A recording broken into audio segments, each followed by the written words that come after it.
నమస్తే. గత 2 రోజుల నుంచి మంత్రి కొండా సురేఖ కూతురు కొండా సుస్మితా పటేల్ చేసినటువంటి వ్యాఖ్యలు, సీఎం రేవంత్ రెడ్డిపై చేసినటువంటి వ్యాఖ్యలు, అలాగే పెద్ద పెద్ద స్కామ్లలో ఉన్నాడు, ఒకవేళ నేను చేసిన వీడియోపై స్పందించినట్లయితే ఖచ్చితంగా ఆ స్కామ్లన్నీ బయట పెడతా అని ఇచ్చినటువంటి వార్నింగ్ కావచ్చు. వీటన్నిటిపై యావత్ కాంగ్రెస్ నాయకులు, కార్యకర్తలు, అలాగే యావత్ రాష్ట్రం అంతా కూడా సీరియస్ అయినటువంటి పరిస్థితి. నిర్భయ మనతో మాట్లాడడానికి కాంగ్రెస్ సీనియర్ నాయకురాలు సంధ్యారెడ్డి గారు ఉన్నారు. మాట్లాడే ప్రయత్నం చేద్దాం. అక్క నమస్తే. నమస్తే తమ్ముడు. అక్క, ఎట్లా చూసుకోవచ్చు, మీ పార్టీ వాళ్ళలోనే చాలా వరకు కూడా అంతర్గత విభేదాలు జరుగుతున్నాయని చెప్పి రీసెంట్ గా జరుగుతున్నటువంటి గొడవలు కూడా చూసుకోవచ్చు. ఇవాళ ఒక మంత్రి కూతురు, మీ పార్టీ మంత్రి కూతురు ఒక పరకాలలో ఒక మీటింగ్ పెట్టి బర్త్డే సందర్భంగా పెట్టినటువంటి వీడియోలో రేవంత్ రెడ్డిని అనరాని మాటలు అన్నారు, వార్నింగ్ కూడా ఇచ్చారు, సవాళ్ళు కూడా విసిరినటువంటి పరిస్థితి కూడా చూస్తున్నారు. దీనిపై మీ స్పందన ఏంటి? ఒక్కటి చెప్పనా తమ్ముడు, అసలు కొండా సురేఖ బిడ్డ సుష్మితా పటేల్కి కాంగ్రెస్ పార్టీలో సభ్యత్వమే లేదు.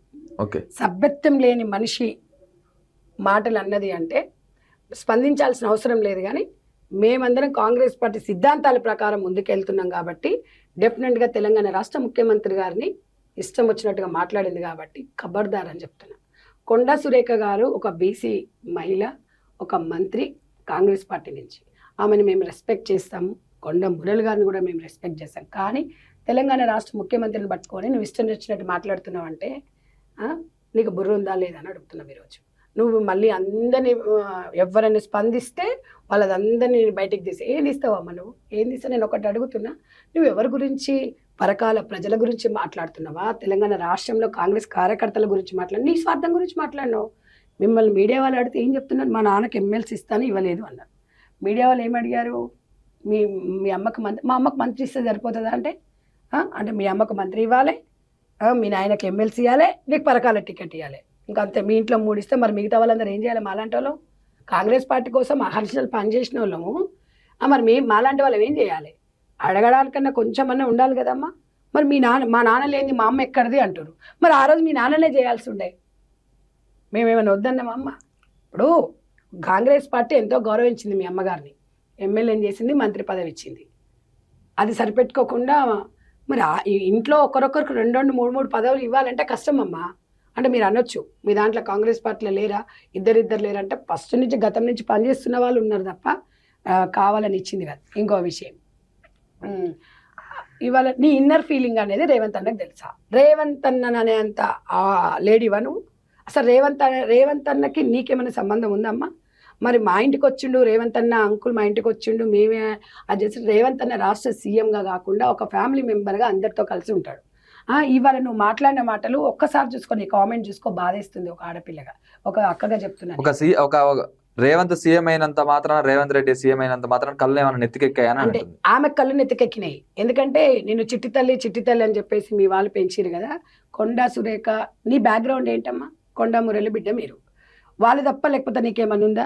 నీకంటూ ఓన్గా ఏమన్నా, నీకు ఇంతకుముందు నువ్వేమన్నా కాంగ్రెస్ పార్టీలో పనిచేసి క్రియాశీలకంగా చేసి గాంధీ భవన్కి వచ్చి ప్రతిపక్షాలు మాట్లాడి ఏమైనా విమర్శలు చేసి ఏదైనా కాంగ్రెస్ పార్టీ నుంచి పదవులు పొందినవా? ఏం లేదు కదా. మరి ఇవాళ పచ్చ జెండా అంటున్నావు కదా. అసలు నువ్వు కాంగ్రెస్ పార్టీలోనే పుట్టి కాంగ్రెస్ పార్టీలోనే పెరిగిరా మీరంతా? ఫస్ట్ మీ వాళ్ళు కాంగ్రెస్, ఫస్ట్ మీ నాన్న టీడీపీ, తర్వాత కాంగ్రెస్, తర్వాత వైసీపీ, తర్వాత టీఆర్ఎస్, మళ్ళీ కాంగ్రెస్. మరి కాంగ్రెస్ పార్టీని పట్టుకొని ఉన్నవాళ్ళు కొన్ని సంవత్సరాల నుంచి ఉన్నవాళ్ళు మేమందరం కోల్పోతాం, మేమందరం కోల్పోవట్లేదా? రాజకీయాలల్లో సమన్వయం పాటించాలి. రేవంత్ రెడ్డి గారి తిట్టంగానే ఏం లేదు, రేవంత్ రెడ్డి గారి తిట్ట నేను పెద్ద లీడర్ అవుతా, ప్రతి మీడియా మొత్తం పోతుంది. అంటే ఎప్పటి నుంచో కార్యకర్తల దగ్గర నుంచి చాలా మంది మీలాంటి వాళ్ళు కావచ్చు, ఇంకా ఉన్నటువంటి స్పోక్స్ పర్సన్స్ ప్రతి ఒక్కరు కూడా ఎప్పటి నుంచో పనిచేస్తున్నారు. మరి మీ అందరికి పదవులు లేవు, నేను అన్ని పార్టీలు మారినాయి, ప్రతి ఒక్క వచ్చిన వాళ్ళందరికీ కూడా పదవులు వస్తున్నాయి. మరి ఇప్పుడు కాంగ్రెస్ సభ్యత్వమే లేదని చెప్తున్నారు. ఇప్పుడు ఆమెకి ఎమ్మెల్యే పదవి, నేనే పరకాల ఎమ్మెల్యే అని చెప్పుకుంటాను. ఆమె నేనే అంటే ఇప్పుడు ఆమె మా పార్టీలు లేనప్పుడు ఒక రాష్ట్ర సీఎం గారు ఆయన ఒక ఎమ్మెల్యేని అన్నారు. ఆయనకు రైట్ ఉంది. ఈమెకి ఏం రైట్ ఉందని ఈమె ఇన్నర్ ఫీలింగ్. పరకాల నుంచి కాంగ్రెస్ పార్టీ టికెట్ నీకు ఇస్తామని ఎవరని చెప్పిండ్రా? చెప్పలే కదా. మరి నువ్వు పరకాల టికెట్ నాదే, ఇండిపెండెంట్ నిలబడు, నేనే ఎమ్మెల్యే అని చెప్పి. అదే నేనే ఎమ్మెల్యే అనేది ఆ మాట ఎంత అహంకారం అంటే, ఈ పక్కన కూర్చున్న వాళ్ళు, విజిల్లు కొట్టిన వాళ్ళు, సప్పట్లు కొట్టిన వాళ్ళు ఓట్లు వేయరమ్మా. ఒకటే గుర్తుపెట్టుకో. ఒక్కసారి మనం వెనక తిరిగి చూసుకోవాలి. రాజకీయాలు వేరు, ప్రేమలు వేరు, అభిమానం వేరు, అన్ని చాలా రకరకాలు ఉంటాయి. నువ్వు రాజకీయ వారసురాలు కొండా మురళి గారికి, కొండా సురేఖ గారికి ఒకదానివే. రాజకీయంగా చూసుకున్నా, ఏ రకంగా చూసుకున్నా వారసురాలు నువ్వే. నీకు హార్డ్లీ ఉంటే ఒక 35, 36 ఇయర్స్ ఉండొచ్చు. మీకు చాలా లైఫ్ ఉంది. ఎందుకు తొందరపడుతున్నారు? ఇప్పుడు డీలిమిటేషన్లో వస్తుంది. రేవంత్ అన్న కుటుంబంతో మీకు మంచి సన్నిహిత్యం ఉంది. వెళ్ళి అడగండి, మాకు కావాలని. ఇట్లా రచ్చ చేసుకొని పెద్ద నేను లీడర్షిప్, మా నాన్న ఇట్లా పెంచిండు అట్లా పెంచి అందరం అట్లనే ఉన్న ఆడవాళ్ళం. నువ్వన్నా కనీసం మీ అమ్మనాయన పేరు చెప్పుకొని వచ్చినావు, మేము ఓడి పేరు చెప్పుకోలేదు. కష్టపడుతున్నాం, పని చేస్తున్నాం, ఓపికతోనే ఉన్నాం. ఎప్పుడైనా పదవుల కోసం మనం పాకలాడొద్దు. చాలేదా అమ్మ? ఇవాళ మీ బ్రాండే మీకు చాలు. ఇవాళ నువ్వు ఏదో నలుగురు తీసుకొచ్చేసి కూర్చోబెట్టేసి మాట్లాడడం అనేది కరెక్ట్గా. నిజంగా నీకు కాంగ్రెస్ పార్టీ మీద నమ్మకం అది ఉన్నప్పుడు కాంగ్రెస్ పార్టీని ఇట్లా బజార్లకు తీసుకురావు. బజార్ మాటలు మాట్లాడొద్దు ఎవరు కూడా. మనం బజార్లో కూర్చొని ఇట్లా మాట్లాడదు. మీ అమ్మ ఎంత సమన్వయంతో ఉంటుంది, మీ నాన్న ఓపికతో ఉన్నారు కదా. మీ నాన్నకు ఇక్కడ పరకాల వాళ్ళ గురించి అయితే మాట్లాడలేదు కదా. వాళ్ళకి ఏమైనా పదవులు కావాలని మీ పదవుల కోసం కొట్లాడారు తప్ప, మీ పదవుల కోసం మీరు కొట్లాడితే కార్యకర్తలతో అనుకొని సవాలన్నా. ఇవాళ ఒక్కటి గుర్తుపెట్టుకోండి అమ్మ, రాజకీయాలల్లా ఏవి శాశ్వతం కాదు. ఇవాళ మీరు అన్నారు కానీ ఎంతమంది మీ కింద కామెంట్స్ పెట్టిరు చూడండి. నువ్వు వార్డ్ నెంబర్ గెలుస్తావా, కౌన్సిలర్గా గెలుస్తావా, నీకు అంత సీన్. ఇవన్నీ మాటలు మనం అనవసరంగా పడుకున్న లేచి మనం తన్నించుకున్నట్టే కదా.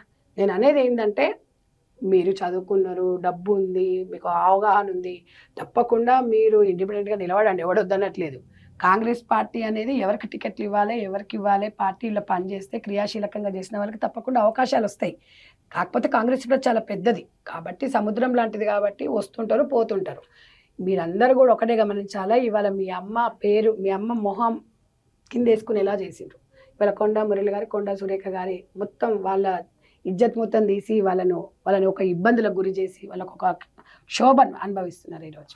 ఏం చెప్పుకోవాలి అర్థం కావాలి. అంటే ఇప్పుడు మాటలన్నిటిపైన ఒకవేళ రేవంత్ రెడ్డి స్పందిస్తే, సోమాజీ కూడా ప్రెస్ క్లబ్ లో ప్రెస్ మీట్ పెడతా అంత చేసిన స్కామ్లు అన్ని బయట పెడతా అని చెప్పాను. నేను ఏమంటున్నంటే, నీకు దమ్ము ధైర్యం ఉంటే స్కామ్లు ఏదన్నా ఉంటే బయట పెట్టకుండా నా దగ్గర ఉన్నాయి అంటే పెట్టాలి కదా. ఉట్టిగానే అంతేందుకు మేమే అందరం వస్తాం. ఏం స్కామ్లు బయట పెట్టు. నేను పెట్టొద్దని ఎవరు చెప్పి? మీడియా ముఖంగా వస్తారా? అరే 100% వస్తాం. ఆమెను రమ్మనండి, ఏం స్కామ్లు తీసుకొని రమ్మని చెప్పండి, తప్పకుండా వస్తాం అందరం. స్కామ్లు చేసిరు అని చెప్పేసి మాట్లాడడం కాదు. మీరు ఏది ఉందో చెప్పాలి కానీ ఊరికనే మాట్లాడడం కాదు, ఆరోపణ చేయడం కాదు. రేవంత్ రెడ్డి అనే స్థాయిని ఇది కాదు. నీకు అంత సినిమా కూడా లేదు. మీరు వరంగల్ మా నాన్ననే అదంటే కోర్స్ దాని గురించి మేము మాట్లాడట్లేదు. కొండా మురళి గారు, కొండా సురేఖ గారు తప్పకుండా ప్రజల మనిషి, మేము కాదనట్లేదు. ఇప్పటికీ కూడా మా కాంగ్రెస్ పార్టీ నాయకురాలే. గతంలో ఆమె మీద ప్రతిపక్షాలు విమర్శించినప్పుడు కూడా నేను కూడా స్పందించిన. కాబట్టి సురేఖక్క ఆమె అంటే మాకు కూడా చాలా అభిమానం. రేవంత్ అన్న కూడా అభిమానం. అక్క అని చాలా సొంతం అక్కలాగా చూసుకుంటాడు. ఎందుకమ్మా ఈ గిల్లి కజ్జాలు, ఈ కొట్లాటలు, స్వార్థం కోసం? నీకు అక్కడ ఉంది, నేను గెలుస్తానని నమ్మకం ఉన్నప్పుడు గెలుసు. రేవూరు ప్రకాష్ రెడ్డిని మొత్తం మేమే గెలిపించినామంటే అట్లా ఉండదు. నలుగురు కలిస్తేనే, నలుగురు ఓట్లు వేస్తేనే, పరకాల ప్రజలు ఓటు వేస్తేనే గెలుస్తారు తప్ప నువ్వో నేనో నలుగురం వేస్తే రాదు. ఒకటే గుర్తుపెట్టుకో, ఏదైనా డబ్బులు ఇచ్చి పక్కన ఊసబెట్టుకొని 4 రూపాయలు ఇస్తే ఎవరైనా వస్తారు. విజిల్ వేసిన వాళ్ళు, సపాటు కొట్టినోడు నలుగురు వేస్తే ఎమ్మెల్యే గారు కాన్స్టిట్యున్సీ మొత్తం వేయాలి. మీరు ఈరోజు మాట్లాడిన మాటలు మొత్తం యావత్ ప్రపంచం చూసింది. రేపు ఏ పార్టీలకు మీరు పోయినా భయపడతారు, ఈ అమ్మాయి ఏంది ఇలా మాట్లాడుతుంది అని. ఒకవేళ మీరు ఇండిపెండెంట్గా నిలబడ్డా కూడా, అమ్మో ఈమె ఇలా మాట్లాడుతుంది, మేము ఓటేసి గెలిపించుకుంటే మా పరిస్థితి ఉందని పరకాల ప్రజలు కూడా ఆలోచిస్తారు. ఇవాళ మీ తల్లి కూడా సమాధానం ఏంటంటే నాకు సంబంధం లేదు అంటుంది. నాకు సంబంధం లేదు, మా బిడ్డ ఏం మాట్లాడిందో ఆమెకు నాకేం సంబంధం అంటుంది. అంటే ఇవాళ తల్లి సంబంధం లేదంటుంది, పరకాల ప్రజలు అనుకుంటున్నారు, బయట ప్రజలు అనుకుంటున్నారు. మీరేం సాధిద్దామనమ్మా? రేవంత్ రెడ్డి గారిని అంటే లీడర్ అయిపోతారనా? ప్రతి ఒక్కరికి ఒక బాగా అలవాటు అయిపోయింది రేవంత్ రెడ్డి గారిని విమర్శించడము, వార్తలలో ఎక్కడము. ఒక్కటే గుర్తుపెట్టుకోండి, అవకాశాలు రావాలంటే మనం వెయిట్ చేయాలి, పని చేయాలి. 100% భగవంతుడు ఉంటాడు. అవకాశాలు అనేది అందరికీ అరుదుగా వస్తాయి. వచ్చే వరకు వెయిట్ చేయాలి తప్ప మనం ఏదో బయటకు వచ్చేసి హల్చల్ చేస్తే కాదు. స్మిత, ఇంకొకసారి సుష్మితానికి ఒకటేసారి సిస్టర్గా చెప్తున్నా, నేను నాకు చెల్లెవే నువ్వు, ఒక్కడే చెప్తున్నా, రాజకీయాల నీతితో రాజకీయాలు చేయి, అనుకునితో రాజకీయాలు చేయి. ఏదో నేను డీమ్ అంటే అక్కడ కుదరదు. ఏది ఉన్నా కూడా ఒక ఆడపులిలాగా పెంచుండొచ్చు. అఫ్కోర్స్ కాదనేవాడు, అందరం ఆడపులులం అవసరం అనుకుంటే. నీకన్నా ఎక్కువ మేము కూడా చేయగలుగుతాం, నీకన్నా ఎక్కువ మాట్లాడగలుగుతాం. అంతే తప్ప నోరు ఉంది కదా మనం ఇష్టం వచ్చినట్టు మాట్లాడితే మాత్రం ఇక్కడ ఎవ్వరు కూడా ఖాళీగా కూర్చొని ఎవరు చూస్తే అయితే ఊరుకోరు.